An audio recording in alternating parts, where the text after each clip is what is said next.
अस्सलामुअलैकुम वरहमतुल्लाहि वबरकातुहू। ਜਦੋਂ ਅਸੀਂ ਆਪਣੇ ਦੋਸਤਾਂ ਦੇ ਵਿੱਚ ਬਹਿਨੇ ਆ ਤੇ ਸਾਨੂੰ ਚੰਦ ਚੀਜ਼ਾਂ ਦਾ ਖਿਆਲ ਰੱਖਣਾ ਚਾਹੀਦਾ ਹੈ।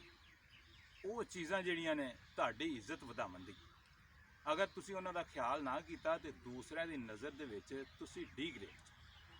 ਉਹਨਾਂ ਵਿੱਚ ਸਭ ਤੋਂ ਪਹਿਲੀ ਗੱਲ ਹੈ, ਜਦੋਂ ਤੁਸੀਂ ਕੁਰਸੀਆਂ ਦੇ ਉੱਤੇ ਜਾਂ ਚਾਰ ਪਾਈਆਂ ਦੇ ਬੈਠੇ ਜੇ, ਬਾਕੀ ਵੀ ਦੋਸਤ ਬੈਠੇ ਜੇ, ਤੇ ਇਸ ਤਰ੍ਹਾਂ ਲੱਤ ਰੱਖ ਕੇ ਤੇ ਤੁਸੀਂ ਨਹੀਂ ਬਹਿਣਾ।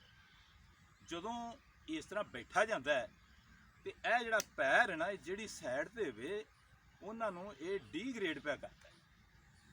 ਇਹ ਇੱਕ ਐਸੀ ਆਦਤ ਹੈ, ਜਦੋਂ ਅਸੀਂ ਸਰਕਾਰੀ ਦਫ਼ਤਰਾਂ ਦੇ ਵਿੱਚ ਜਾਂਦੇ ਹਾਂ ਜਾਂ ਕੋਈ ਸਾਡਾ ਸੀਨੀਅਰ ਹੈ ਉਹ ਸਾਹਮਣੇ ਬੈਠਾ ਹੁੰਦਾ ਹੈ ਤੇ ਸਾਡਾ ਐਵੇਂ ਬੈਠਣਾ ਜਿਹੜਾ ਇਹ ਬੜਾ ਮਾਯੂਬ ਹੈ।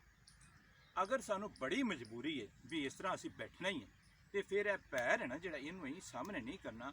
ਫਿਰ ਤੁਸੀਂ ਇਸ ਤਰ੍ਹਾਂ ਕਰਕੇ ਤੇ ਬੈਠ ਸਕਦੇ ਜੀ, ਲੇਕਿਨ ਇਹ ਵੀ ਕੋਈ ਐਡਾ ਅੱਛਾ ਤਰੀਕਾ ਨਹੀਂ ਹੈਗਾ। ਸਹੀ ਤੇ ਸਭ ਤੋਂ ਬੈਸਟ ਤਰੀਕਾ ਹੈ ਜਿਹੜਾ ਉਹ ਇਸ ਤਰ੍ਹਾਂ ਹੈ ਵੀ ਆਪਣੇ ਪੈਰ ਥੱਲੇ ਲਾਓ ਤੇ ਸਿੱਧੇ ਹੋ ਕੇ ਬੈਠੋ। ਦੂਸਰੀ ਗੱਲ ਜਿਹੜੀ ਮੈਂ ਤੁਹਾਨੂੰ ਦੱਸਣੀ ਹੈ ਉਹ ਇਹ ਆ ਵੀ ਜਿਹੜੇ ਤੁਹਾਡੇ ਇਹ ਬਟਨ ਨੇ ਨਾ ਸਾਰੇ, ਇਹ ਬੰਦ ਹੋਣੇ ਚਾਹੀਦੇ।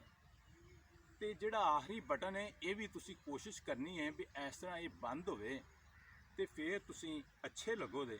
ਅਗਰ ਤੁਸੀਂ ਸਾਰੇ ਬਟਨ ਖੋਲ੍ਹ ਦਿੰਦੇ ਜੇ, ਗਲੇ ਦੇ ਬਟਨ ਵੀ ਖੁੱਲ੍ਹੇ ਨੇ, ਕਫਾਂ ਦੇ ਬਟਨ ਖੁੱਲ੍ਹੇ ਨੇ, ਤੇ ਤੁਸੀਂ ਕੋਈ ਅੱਛੇ ਆਦਮੀ ਮਹਿਸੂਸ ਨਹੀਂ ਹੋਣਾ।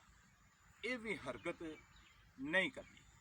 ਅਗਰ ਤੁਸੀਂ ਇਹਦੇ ਤੋਂ ਬਾਜ਼ ਨਾ ਆਏ ਤੇ ਫਿਰ ਇੱਜ਼ਤ ਦੇ ਵਿੱਚ ਕਾਫੀ ਕਮੀ ਆਉਂਦੀ ਹੈ।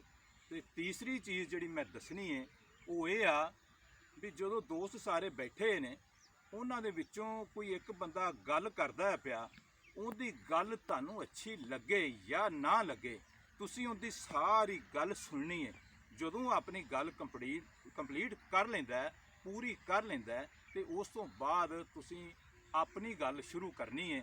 ਉਹਦੇ ਵਿੱਚੋਂ ਹੀ ਨਹੀਂ ਗੱਲ ਕੱਟ ਕੇ ਤੇ ਉਹਨੂੰ ਆਖ ਦੇਣਾ ਲਓ ਭਾਈ ਜੀ ਤੁਹਾਡੀ ਗੱਲ ਮੈਂ ਕੱਟਣਾ। ਇਹ ਕੀ ਗੁਫ਼ਤਗੂ ਦੇ ਆਦਾਬ ਹੋਏ।